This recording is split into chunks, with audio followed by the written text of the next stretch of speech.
Thank you for being here. This is what I look like every day. And it's a choice. Thank you so much. It's a good look for comedy, right? Like, I walked up, everyone was like, this will be something. Something's gonna happen up there with that big fella. Regular life is a little weird. Here's something that happens whenever I walk out of a public restroom. Anyone who watches me walk out automatically assumes I've just taken a shit. I don't know what I did. Just walking out of the same room as everybody else. It's always a dude, too. His eyes light up when I walk out. And he's just excited, like, hey, big man! You need to blow it up in there! I'm like, sir, I have no idea who you are. I also don't need you screaming that across this Chili's right now. Also, yeah, give it a minute. I'm not going to lie to the man. I shit in that chili, sir. But that's not my fault. That's on Chili's. That's Chili's whole thing. It's like Olive Garden. When you're here, you're family. Applebee's, eating good in the neighborhood. Chili's, you're going to take a shit. You're going to take a shit. All right. That'll be stuck in your head for a bit. I like my look, it's good, but I'm memorable. People remember me. So I have to be nice everywhere. Because if I'm a dick someplace and I go back, they're like, hey man, weren't you the dude who was a jerk in here last time? And I have to be like, no. They're like, oh, it's a different guy who looks like Hagrid decided to become a house DJ? It's a different man who looks like one member of LMFAO ate the other member of LMFAO. Different guy. Different dude. I love my friends. I've had them for a long time, but they're very stupid. I like it though. Like, we run in packs. I'm also very dumb. So it's nice. My buddy said this to me the other day. He was like, JC, what would you do if I gave you $1 billion? I was like, I'd be super surprised because we work at the same grocery store. Why are they paying you different than me? He's like, nah, man, it's a hypothetical. That's the wrong word, but that's why we're at this grocery store. He's like, it's a game. Play the game, man. I'm like, fine, if you gave me $1 billion, I would buy the Milwaukee Brewers baseball franchise. And then I would change the team name to the Milwaukee Walkie-Talkies. That's the whole thing. Just ruin the city of Milwaukee. There'd be grown men crying in the streets. And the goddamn Brewers! ESPN would hate it. Tonight, the Chicago Cubs defeated the Milwaukee Fuck! Fuck that guy! You can't curse on air, Bill. Jesus. You learn about stuff when you travel with people. I was traveling with a buddy and I learned about this sleep paralysis. Who knows what that is? Clap if you know what it is. I didn't know what it was. And me and my buddy Tim were sharing a hotel room. And if you don't know what it is, it's a thing where somebody's brain wakes up before their body. Right? They wake up, but their eyes open. They can sense everything happening around them in the room. They can hear everything. They can make some noise, but they're fully paralyzed in their body. They cannot move. And at 4:30 in the morning, my buddy Tim had a sleep paralysis episode, and he awoke in his bed like this.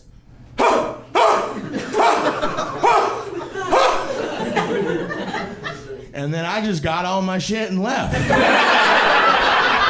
I've seen this movie before.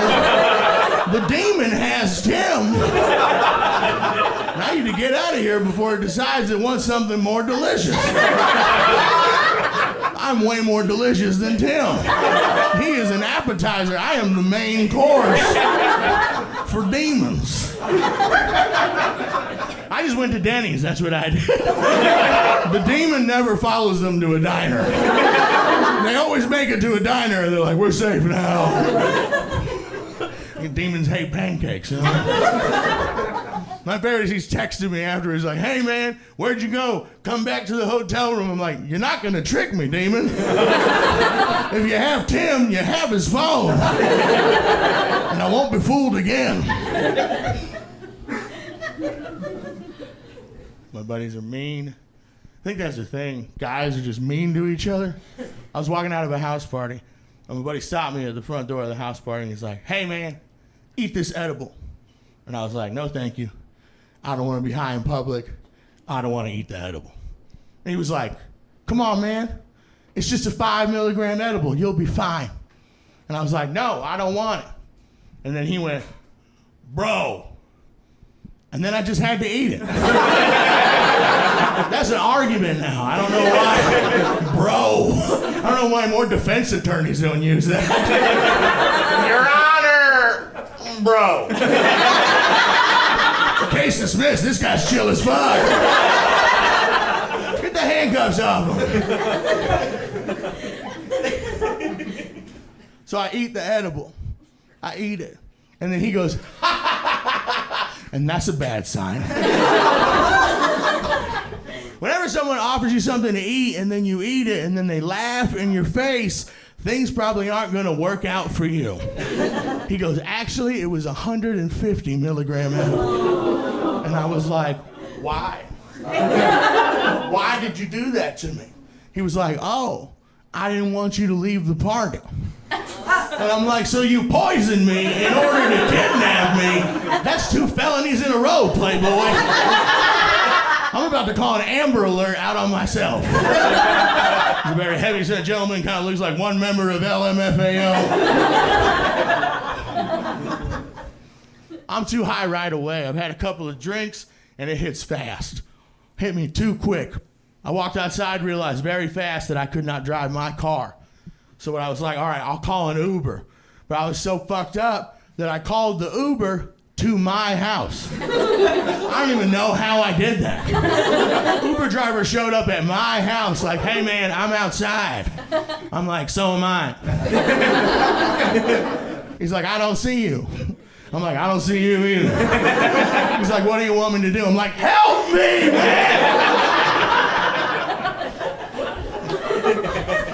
I saw a Domino's delivery driver parked next door. I just got into his back seat.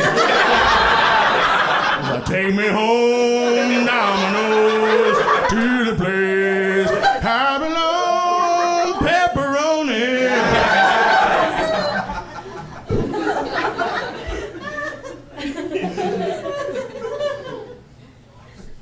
I don't like getting high in public. It was an incident at Disneyland. I was with some friends, and I got separated from them because I went to go get high. And I tried to find them afterwards. I texted them, hey, where are you? They're like, we just got off Splash Mountain. Meet us where they sell the picture at Splash Mountain. So I went there, and then they were gone. And I texted them again. I said, hey, where are you? What's going on? They're like, hey, we got all wet. We went to the bathroom to dry out our socks and shit. But can you buy us the picture of us on Splash Mountain? And I'll tell you, there's no more awkward conversation than you can have than with the child selling pictures at Splash Mountain when you want to buy one that you're not in. I walked up to him like, hey man, I'll have that one. He was like, sir, you're not in that picture. I'm like, I know, I want that one. He's like, sir, you're not in that picture. I'm like, I'm not in a lot of pictures. He sold me the picture. So those kids are selling your pictures, is all I'm saying.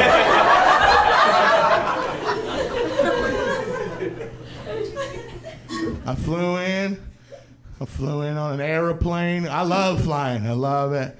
Not a lot of people love when I fly. A lot of concerned looks. A lot of quick math going on. I don't give a shit. I love it. It's my favorite. I'm the villain and it makes me happy. It brings me so much joy. Now, when I go to the airport, I'll show up 5-6 hours early and wait in lines for other planes boarding. Just kind of put the fear in all of them. Just standing in the line like, hey, I'm getting on that one. Yeah,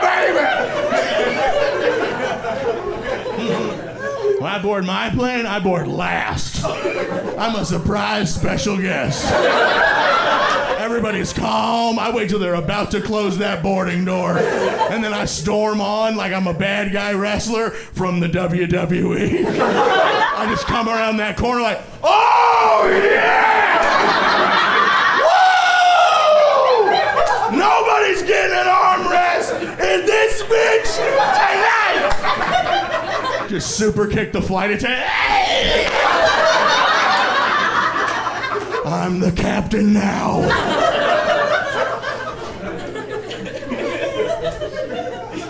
A lot of no-fly lists. People talk on the airplane to strangers. Anybody here start conversations with people they'd never met on an airplane? You're a good crowd. I hate that shit. I'm like, I'm just trying to let the Xanax kick in, all right? So, what are you flying to Denver for? Is it business or pleasure? I'm flying there to hunt your family. When we land, you have a 30-minute head start. You've been chosen. I have a very particular set of skills. And I will find you. Good luck.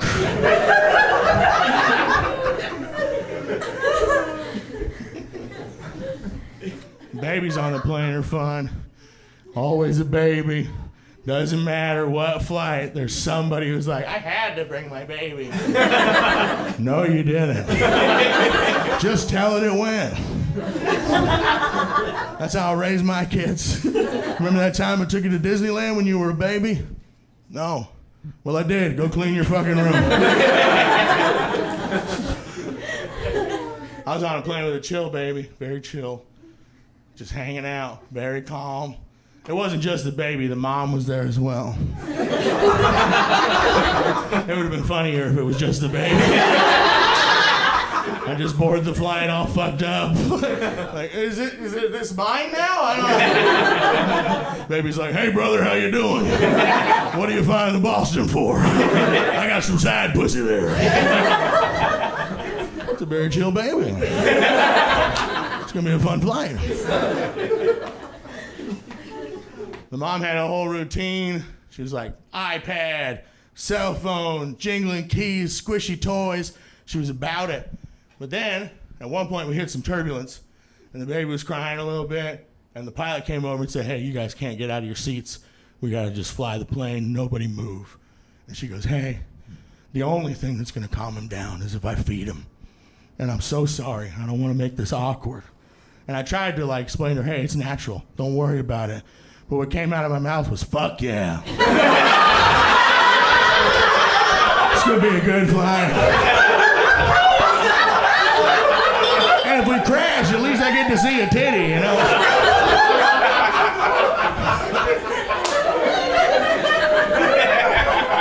We're gonna make it, you know? I'm more bothered by animals on the plane. People go crazy, they're bringing animals. A dog, a cat, fine. I got on a plane, man boarded the flight with an emotional support parrot. I'll repeat myself. A man boarded the airplane with a loose bird, and he was not a wizard or a pirate. Just Kevin from accounting. Walked on, Delta Airlines was like, come aboard, sir. We're starting a fucking zoo. My bear, he was proud of it, walking through the plane. His name's Crackers, because he likes crackers. Kill yourself. Open the door, push them both off the plane, the bird will be fine. Crackers is gonna make it. I'm not mad at the bird, I'm mad at Kevin.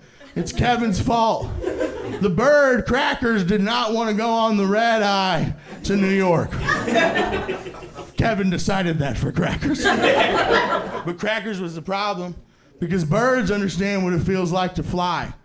So when the plane took off, the bird felt like it was flying, but it knew it was not doing the flying, and it lost its goddamn mind. It went insane.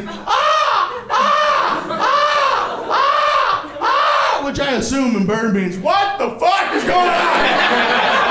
Captain, what's happening right now, bud?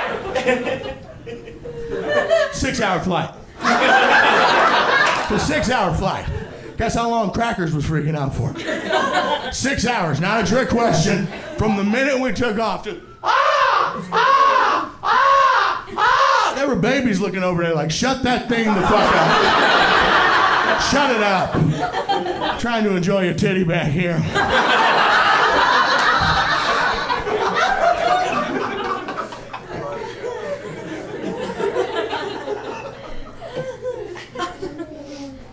I love dogs.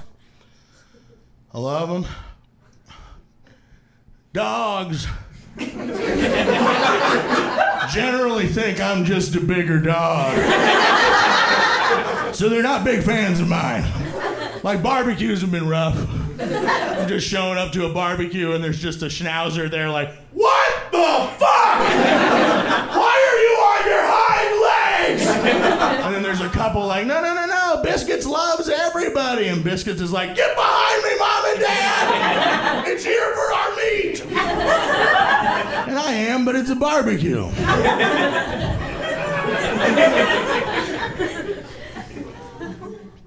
I'm a bit of a man-child, having to grow up a little. I had to do this. I had a enormous framed poster of the rapper DMX hanging above my bed. And my girlfriend was like, we can't have that. I just feel like he's staring at me the whole day, barking. So I was like, that's fine, I'll get rid of that. And I took it to Goodwill, but as I was taking it to Goodwill, I thought, I'm not getting enough out of this.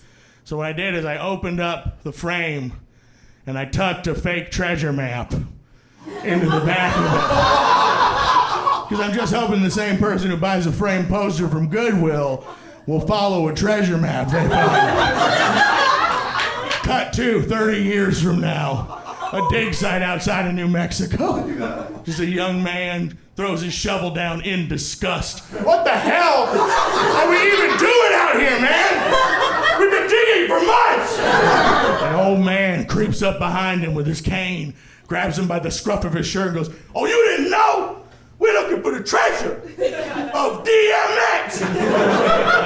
Y'all gonna make me lose my mind. Up in here.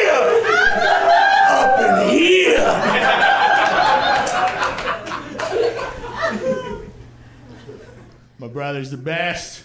He's got kids, too many of them, so he's not a person anymore. Somebody dropped something back there. He's got kids. Yeah, he's got so many kids. He got one of those Ring camera systems installed on the outside and the inside of his house. So he's got this security system, and it's all linked to his wife's phone. So he just built himself a prison. We'll be at his house and be like, hey man, you want to smoke a joint? He's like, shut the fuck up, the walls have ears. She will shank me. We still drink a little bit together, but it always goes back to the kids. Always about the kids. He'll get a little drunk and he'll just get emotional, overly emotional. She's like, I remember the first time I held my son. I looked down at him, I was like, this is the best moment of my life. And I'm like, probably not. He's so wet and gooey, you know?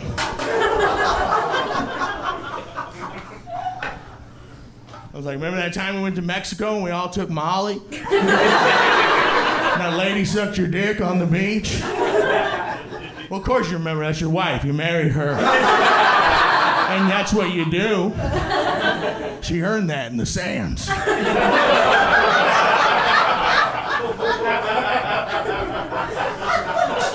He's like, shut the fuck up, man. Don't make fun of my best moment. What's your best moment, you idiot?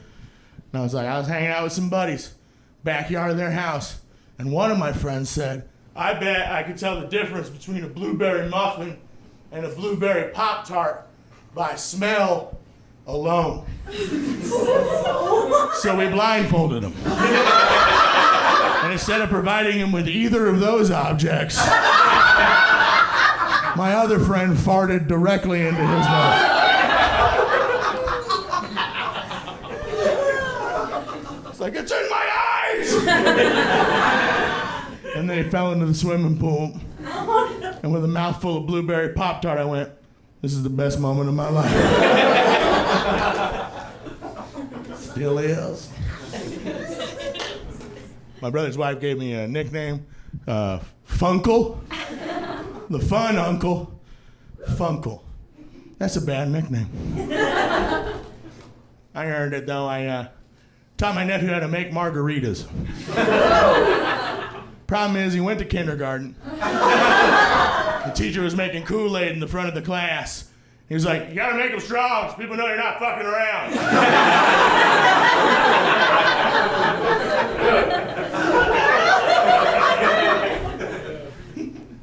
It's not my fault. He talks like a grown-up. We were in the car. He's in his car seat. I'm driving, and a guy cut me off. I was like, what the hell's this guy's problem? And from the back I heard, seems like he's got his head up his ass. I was like, you goddamn right. And he was like, let's fucking follow him.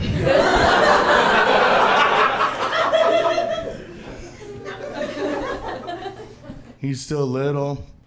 But when I babysit, we always go do something fun. Like we'll go play basketball or I'll take him to putt-putt.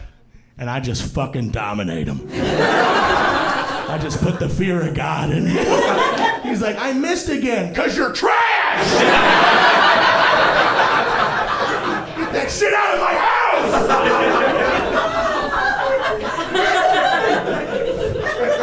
I'm a great babysitter is what it is.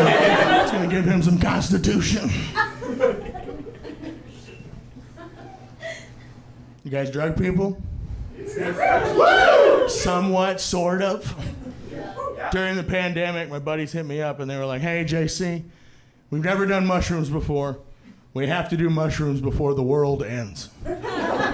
Can you get us mushrooms? And I was like, do you guys have any idea how much mushrooms cost? And they were like, no. And I was like, of course I can get you mushrooms. I'm your fucking guy. It's $1,000 a gram. Times were tough. I got the mushrooms. We took them. We were having a great time. But my one buddy started to freak out, and I knew he was freaking out because he was just staring at a blank white wall for too long. And I was like, hey, buddy, you okay? And he turned around, and he had tears in his eyes. And he was like, this painting is making me feel sad. And I was like, ruh-roh. There is no painting back there. We are in trouble. He's like, I feel different on the inside. I'm scared. Am I going to be okay? And I was like, bud, you're in a room full of people who care about you. Just sit on the couch, have a glass of water. But what I actually said was, run! They're already here! Fuck that guy. He gave me a 150 milligram edible at a house party.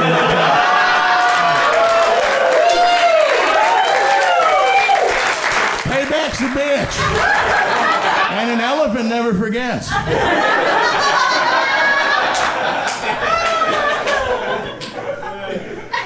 I freaked out on drugs before. I was in college.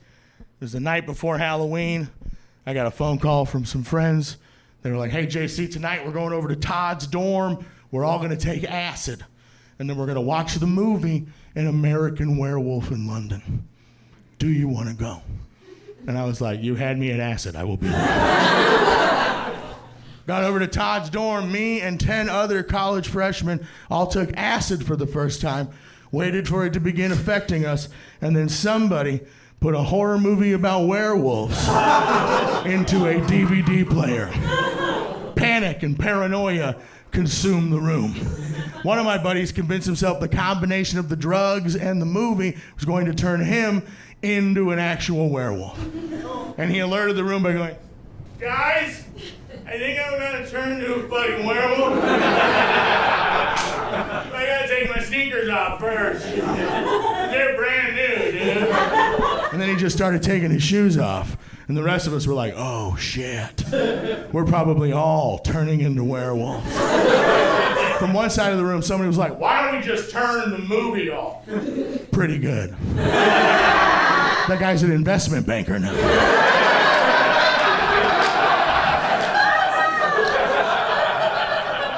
Other side of the room, somebody stood up and was like, it wouldn't matter.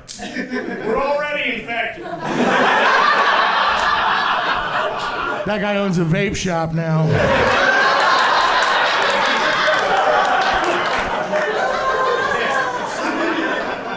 After he yelled that, he started to strip his clothes off.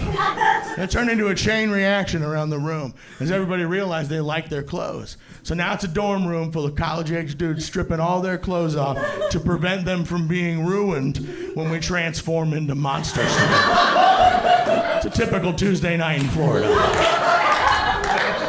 And to this point, I went, someone has to be responsible. There's about to be 11 werewolves running loose on this college campus. So I walked over to the dorm room telephone and I called 911. I got on the phone with a 911 operator, a professional, and as a 17-year-old child, I confidently said into the phone, hello, me and my friends are on a whole bunch of drugs. And we're all about to turn into werewolves. And without skipping a beat, the lady on the other end of that phone went, honey, tonight's not the full moon. I'm not saying that lady deserves a medal, but she's pretty good at her fucking job. She called me right now and I hung up on her. I was like, we're gonna be fine, guys. We dodged a real silver bullet on this one. Todd, put your pants back on. Thank you, guys. I've been JC. Have a nice night. Appreciate you. Tiny pony.